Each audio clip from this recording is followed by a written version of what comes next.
بابر ایک graphic designer ہیں جو اپنا چھوٹا سا کاروبار چلا رہے ہیں، لیکن بابر کا کہنا ہے کہ پاکستان میں اپنا کاروبار شروع کرنا اتنا آسان نہیں۔ کچھ ایسی بنیادی مشکلات ہیں جن کی طرف حکومت دھیان نہیں دے رہی ہے۔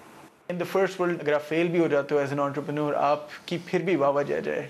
یہاں بیچارے ہمارے انٹرپرینورز بڑے ڈرے ڈرے گھوم رہے ہوتے ہیں کہ یار پیسہ ڈوب گیا تو بس پکڑے جائیں گے۔ میرے لیے میں خوش تبھی ہوں گا جب وہ لوگ جو ملک کا سیکیورٹی کا ایپریٹس ہے اس کو ٹھیک کر دیں گے، تو باقی سب چیزیں خود ہی ٹھیک ہو جائیں گے میرے حساب سے۔ کیونکہ حکومت نئی راہیں کھولنے کے لیے ضروری سہولیات جیسے تعلیم، سیکیورٹی، بجلی اور سرمایہ مطلوبہ پیمانے پر مہیا کرنے میں ناکام رہی ہے، اس لیے کاروباری صلاحیتیں رکھنے والے نوجوان وہ راہیں اختیار کر رہے ہیں جن میں کم سے کم سرمایہ کی ضرورت ہو۔ حکومتی ادارے بھی نوجوان نسل کو بے روزگاری سے نجات دلانے کے لیے تجارتی شعبے میں ہی کھپانا چاہتے ہیں، لیکن سوال یہ ہے کہ سرمایہ کی قلت اور دانشورانہ حقوق کے لیے قوانین کی عدم موجودگی جیسے مسائل میں ان کا کیا مستقبل ہے۔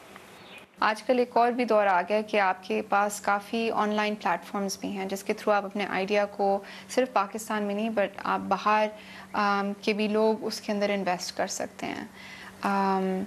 تو ایک طرح سے تو مسائل تو ہیں لیکن ان کا حل بھی ہے ساتھ ساتھ۔ پاکستان مسلم لیگ نواز کی حکومت نے نوجوانوں کے لیے بزنس پروگرام شروع تو کیے ہیں، لیکن انہیں تنقید کا سامنا ہے۔ اس کے باوجود حکام کا کہنا ہے کہ اس سے ملک کی معیشت میں بہتری آئے گی۔